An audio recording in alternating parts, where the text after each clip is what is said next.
جس وقت طارق الرحمن کا انتخاب عمل میں آیا بنگلہ دیش میں ہونے والے انتخابات میں، جو کہ ایک مختلف انتخابات تھے، بنگلہ دیش میں تبدیلی کے بعد یہ انتخابات ہوئے ہیں، جس میں بنگلہ دیش نیشنلسٹ پارٹی کے طارق الرحمن نے کامیابی حاصل کی ہے۔ اکثریتی نشستیں، 2/3 اکثریت بی این پی اور اس کے اتحادی جماعتوں نے بنگلہ دیش انتخابات میں حاصل کی تھی، اور صرف بی این پی کی اگر نشستیں دیکھی جائیں تو 150 کے قریب ان کی نشستیں تھیں، یعنی کہ سادہ اکثریت بی این پی کو حاصل تھی، اور اتحادیوں کے ساتھ ملا کر 2/3 اکثریت بی این پی اور اتحادیوں نے حاصل کی ہے، جس کے بعد طارق الرحمن کو نامزد کیا گیا بطور وزیر اعظم، اور آج انہوں نے اپنے عہدے کا حلف اٹھا لیا ہے۔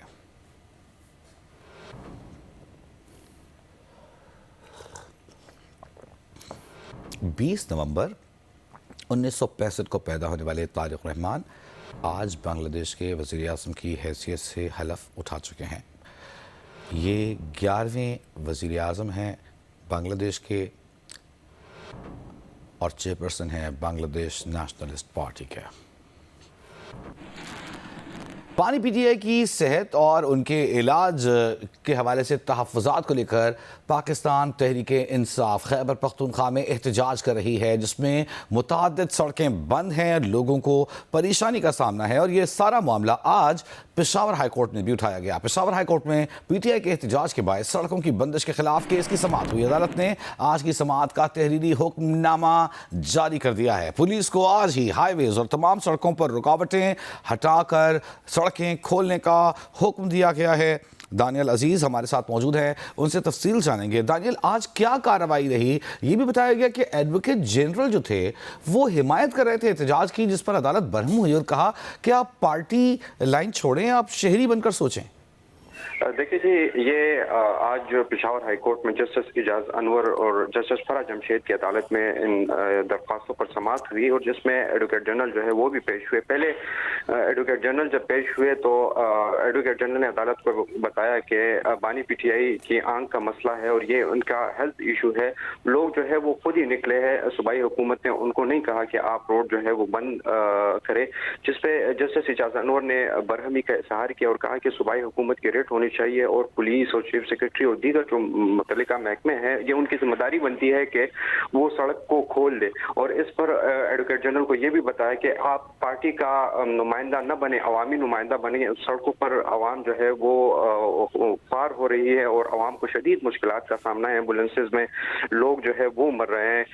تو پھر عدالت نے چیف سیکرٹری اور آئی جی پی کو بھی طلب کیا اور ایڈوکیٹ جنرل کو حکم دیا کہ آج ہی چیف سیکرٹری اور جو آئی جی پی ہے وہ پیش ہو اور وہ ہمیں بتائے کہ کہاں کہاں پر سڑکیں بند ہے اور کتنی ایف آئی آر جو ہے وہ درج کیے گئے۔ جب آئی جی پی اور چیف سیکرٹری عدالت میں پیش ہوئے، عدالت نے یہی سوال کیا کہ آپ نے ابھی تک کتنی کارروائی کی ہے، کس کس کے خلاف مقدمہ درج کیا ہے، جس پہ آئی جی پی نے عدالت کو بتایا کہ ہم نے ابھی تک کوئی ایف آئی آر درج نہیں کیا۔ مختلف 16 پوائنٹس تھے، 16 پوائنٹس میں ہم نے تقریباً 10 پوائنٹس کھول دیے، لیکن اس میں کچھ پوائنٹس ایسے ہیں کہ وہ ہم کھولتے ہیں لیکن واپس جو کارکنان یا مظاہرین ہوتے ہیں وہ آ جاتے ہیں، وہ بند کر دیتے ہیں۔ جب تک موٹر وے ہمیں ریفرنس نہیں بھیجتی تو ہم کسی کے خلاف مقدمہ درج نہیں کر سکتے، جس پر جسٹس اعجاز انور نے استفسار کیا اور انہوں نے کہا، ریمارکس دیے کہ یہ آپ کی ذمہ داری بنتی ہے کہ آپ سڑکیں جو ہے کھول دیں، موٹر وے کھول دیں، جی ٹی روڈ جو ہے وہ مختلف مقامات پر بند ہیں۔ پشاور میں ٹریفک نظام جو ہے وہ درہم برہم ہے، اگر ایک روڈ یہاں پر بند ہو جائے تو پورا شہر جو ہے وہ بند ہو جاتا ہے۔ سائلین اور وکلاء جو ہے عدالتوں میں نہیں آ سکتے، لوگ ہسپتال نہیں جا سکتے، کاروبار جو ہے وہ بھی ٹپ پڑا ہے اور لوگ کو شدید مشکلات کا سامنا ہے، تو یہ آپ کی رسپانسبلٹی ہے۔ آئی جی پی نے 2 دن کا وقت مانگا کہ آپ مجھے 2 دن کا وقت دیں، ہم تمام راستے جو ہے کلیئر کر دیں گے، جس پر عدالت نے ان کو بتایا کہ 2 دن کا وقت آپ کو نہیں دیتے اور آپ آج ہی تمام جو راستے بند ہے اس وقت موٹر وے پر ہے، پشاور ثوابی کے مقام پر اگر ہے، نوشہرہ میں یا کہیں پر بھی راستے بند ہے، تو جی ٹی روڈ اور موٹر وے دونوں آپ کھول دیں اور کل آپ آ کر ہمیں رپورٹ جمع کریں. جو سماعت ہوئی آج کی اس پر عدالت نے اب تک تحریر حکم نامہ بھی جاری کر دیا اور تحریر حکم نامہ میں عدالت نے بہت واضح کہا کہ جو ہمیں جواب دیا گیا I G P chief secretary advocate general کی جانب سے تو اس پر ہمیں مایوسی ہوئی اور افسوس کا اظہار ہوا کہ وہ عدالت کو مطمئن نہ کر سکی اور اس میں تحریری طور پر یہ حکم دیا کہ جو متعلقہ فریقین ہیں وہ یہ انشور کرائے کہ پشاور میں یا کہیں پر بھی خیبر پختونخوا میں سڑک یا روڈ جو ہے مظاہرین اپنے احتجاج یا سیاسی مقاصد کے لیے بند نہ کرے. ٹھیک ہے، بہت شکریہ دانیال عزیز. اور اسی معاملے کی گونج اب سنائی دے رہی ہے وفاقی آئینی عدالت میں بھی.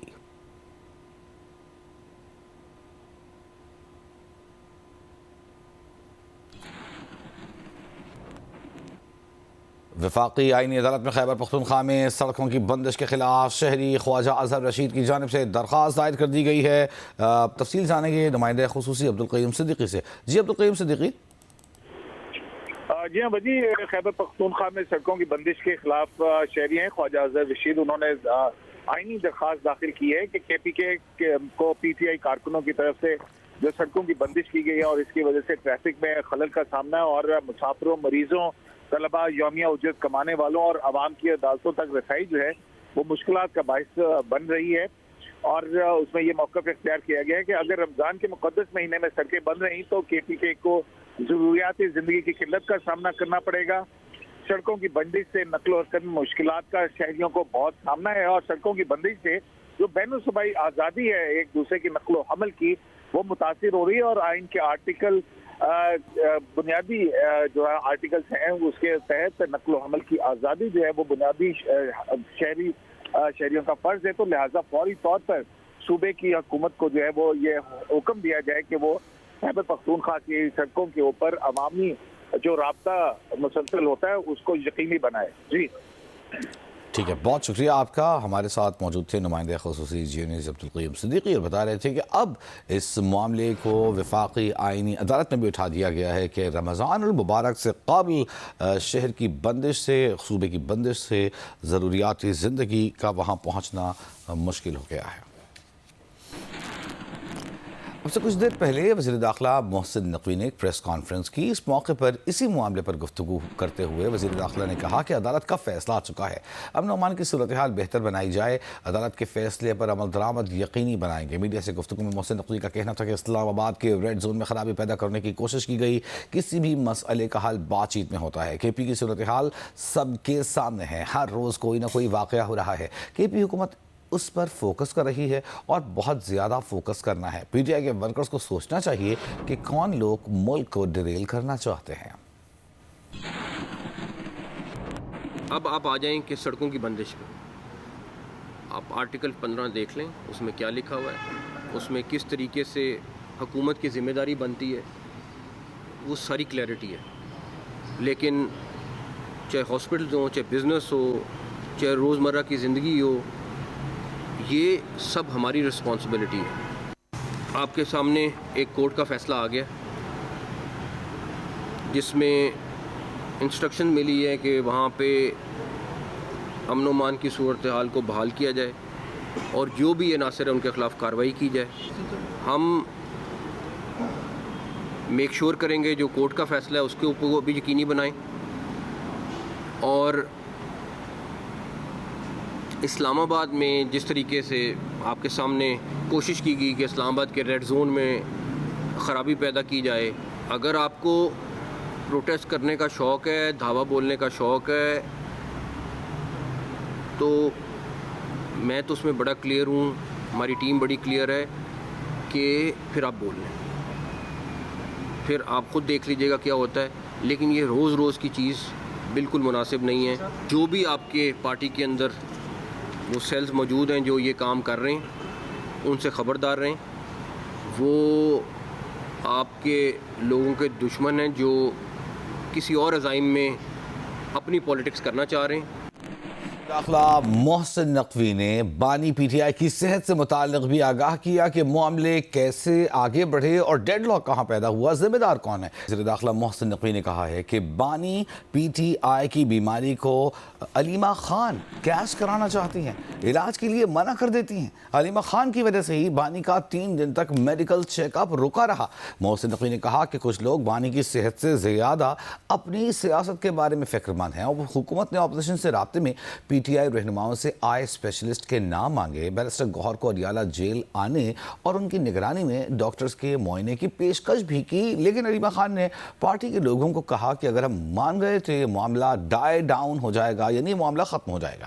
سیاسی لیڈر آن بورڈ ہوتے تھے لیکن علیمہ خان معاملے پر ویٹو کر دیتی تھیں۔ ایک طرف یہ کہتے ہیں کہ ہماری بہت ہمدردی ہے، ہمارا بڑا تعلق ہے اور سارا کچھ ہے، اور دوسری طرف بھرپور قسم کی پالیٹکس اس میں کھیلی گئی ہے۔ ہم اس طرح کی کسی بھی چیز پہ نہ ہم لوگ نہ گورنمنٹ اس کو پولیٹیسائز نہیں کرنا چاہتے۔ جو علیمہ خان صاحبہ ہیں انہوں نے اپنی پارٹی کے لوگوں کو کہا کہ اگر یہ ہم مان گئے سارا کچھ تو یہ ایشو ڈائی ڈاؤن ہو جائے گا۔ انہی کی وجہ سے 3 دن میڈیکل چیک اپ نہیں ہو سکا۔ اگر آپ کی نیت ٹھیک ہوتی تو آپ پہلے دن مان جاتے۔ اور اس میں کہوں گا کہ جو پولیٹیکل لیڈرز ہیں وہ سارے تقریباً آن بورڈ ہوتے تھے، لیکن علیمہ خان صاحبہ جو ہیں وہ اس کو ویٹو کرتے تھے، وہ ہر چیز کو منع کر دیتے تھے۔ میڈیکل رپورٹ بھی آ گئی ہے، آپ کے ڈاکٹرز بھی مطمئن ہیں، سب کچھ موجود ہے، اور ابھی بھی کہہ رہے ہیں کہ کوئی ایسا ٹیسٹ آپ بتائیں جو آپ کرانا چاہتے ہیں وہ بھی کرائیں۔ پھر یہ سارا کچھ کیوں؟ پھر یہ سارا روڈ بلاکس، بریجز کو بلاک کرنا، لوگوں کو تنگ کرنا، وہ کیوں؟ پرابلم یہ ہے کہ یہ اس چیز کو کیش کرنا چاہتے ہیں۔ میں تو اس ساری چیز کے بعد اس یقین پہ پہنچا ہوں کہ کم سے کم کچھ لوگوں کا تو مجھے بڑا کلیئر ہو گیا کہ وہ ان کی صحت کے بارے میں سے زیادہ اپنی پولیٹکس کے بارے میں فکر مند ہیں۔ میں پہلے دن سے بلیو کرتا ہوں کہ کوئی بھی مسئلہ ہو اس کا حل ہمیشہ بات چیت میں ہوتا ہے، اور یہ میرا کوئی ذاتی رائے نہیں ہے۔ میرا خیال ہے پرائم منسٹر صاحب نے بھی یہی باتیں کی ہیں جو میں کرتا ہوں، اور وہی انسٹرکشن ہیں جو ہم فالو کر رہے ہوتے ہیں۔ کوئی مسئلہ آتا ہے وہ والی بات چیت، این آر او والی بات چیت کے اوپر میں نہیں ہوں۔ بیرسٹر گوہر خان نے محسن نقوی کی پریس کانفرنس پر رد عمل دیا ہے، کہا ہے کہ وہ سلمان اکرم راجہ اور بانی پی ٹی آئی کی بہنیں اڈیالہ جیل پہنچے ہوئے ہیں۔ پہلے بھی کہا ہے کہ ہم بانی کی صحت پر سیاست نہیں کر رہے، ہمارا مطالبہ تھا فیملی یا ذاتی معالج کو رسائی دی جائے۔ ہمارا دوسرا مطالبہ تھا کہ بانی کو اسپتال شفٹ کیا جائے۔ طبی معائنے میں بھی اس لیے شریک نہیں ہوئے کہ چاہتے تھے کہ بانی کو اسپتال منتقل کیا جائے۔ ملاقاتوں پر پابندیاں لگا کر اس مسئلے کو پیچیدہ کر دیا گیا ہے۔ یوں کہا جائے کہ بیرسٹر گوہر نے اس بات کی تصدیق کر دی ہے کہ محسن نقوی نے کہا تھا کہ ہم نے بیرسٹر گوہر کو کہا تھا کہ وہ اڈیالہ جیل آئیں، اتوار کے روز جو معائنہ ہوا ہے وہ ان کی نگرانی میں یہ معائنہ ہوگا، لیکن اب بیرسٹر گوہر یہ کہہ رہے ہیں کہ ہم جیل بھی اس لیے نہیں آئے کیونکہ ہم چاہتے تھے کہ بانی پی ٹی آئی کو اسپتال شفٹ کیا جائے۔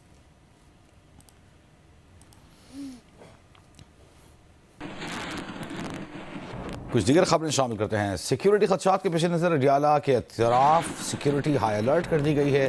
چکری interchange, Gorakhpur, factory Naka, Adiala jail اور دہگل سمیت اڈیالہ روڈ پر 5 ناکے قائم کر دیے گئے ہیں۔ نمائندہ خصوصی جیو نیوز شبیر ڈار ہمارے ساتھ موجود ہیں۔ شبیر، عمران بانی پی ٹی آئی کی بہنیں اور بیرسٹر گوہر سیاسی رہنما پہنچے ہیں اس وقت اڈیالہ، کیا صورتحال ہے وہاں پر؟ جی وجی، آج اڈیالہ جیل میں بانی پی ٹی آئی سے ملاقاتوں کا دن ہے۔ بیرسٹر گوہر خان، سلمان اکرم راجہ